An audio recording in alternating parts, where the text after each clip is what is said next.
મેટ્રોની કામગીરી વિવાદમાં રાજમાર્ગ પર છેલ્લા ઘણા સમયથી કામગીરી ચાલી રહી છે। રાજમાર્ગ પર મોટી સંખ્યામાં દુકાનો છે। વેપારીઓની હાલત કફોડી છે। મેટ્રોની કામગીરી દરમિયાન કોઈ સામાન પતરાના શેડ પડતા નુકસાન થયું। સ્થાનિક લોકો અને વેપારીઓ મેટ્રોની કામગીરીથી હેરાન।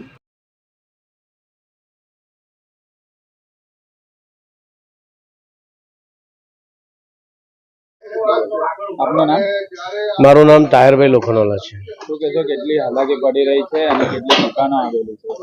આ રોડ પર 122 દુકાનો આવી છે, જે લોકડાઉન વખતથી જ અમે હેરાન થઈ રહ્યા છે। લોકડાઉન પછી આ રસ્તો બંધ કરી દેવામાં આવ્યો અને રસ્તો ખોલ્યો તો એવો ખોલ્યો કે 7 ફૂટનો રસ્તો, જેમાં ખાલી ટ્રાફિક જ જાય, ના અમે ગ્રાહકનું પાર્કિંગ કરાવી શકીએ કે ના અમારે ત્યાં ગ્રાહક આવે। ગ્રાહક દુકાનમાંથી બહાર આવે એટલે એવો ડર હોય કે હમણાં એને કોઈ ઠોકી જશે। આ 1 મહિનો થયો રસ્તો ખોલવામાં। 1 મહિનામાં કમ સે કમ 7 થી 8 જણને અમે મસ્કરી હોસ્પિટલમાં સારવાર માટે લઈ ગયા છે। દર 5 મિનિટે અહીંયા ઝઘડા લડાઈ થાય એટલે વેપારીઓ, પોલીસ જેમાં ટ્રાફિક હવાલદાર જેમાં બહાર આવીને ટ્રાફિક છૂટું પાડવું પડે।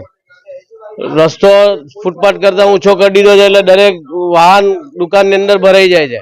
આજે પણ સવારમાં વહેલી સવારે અકસ્માત થયું, જેમાં 3-4 શટલ તોડી નાખ્યા, દુકાનના બોર્ડ તોડી નાખ્યા। અમે વારે રજૂઆત કરીએ છીએ, ગાંધીનગર સુધી રજૂઆત કરી, અમે ધારાસભ્યોને પણ રજૂઆત કરી, મેયર સાહેબને રજૂઆત કરી, કમિશનર સાહેબને રજૂઆત કરી, પણ કોઈ બાજુ પણ અમારી કોઈ સુનાવણી થઈ નથી। જ્યારે એ લોકોને અમારી જરૂર હતી, રસ્તો બંધ કરીને કામ ચાલુ કર્યું છે, ત્યારે અમારા સાથે વારે મીટિંગ કરી, અમારા સાથે વાતચીત કરી અને હવે એવું કહે છે કે અમારે તમારી કોઈ જરૂર નથી, એટલે તમારાથી જે થાય તે કરી લો। આ રસ્તો આપ્યો છે, એમાં તમે તમારું ગુજરાન કરી લો। હવે આ રસ્તો કેટલા સમય માટે એની કોઈ ઉલ્લેખ જ નથી।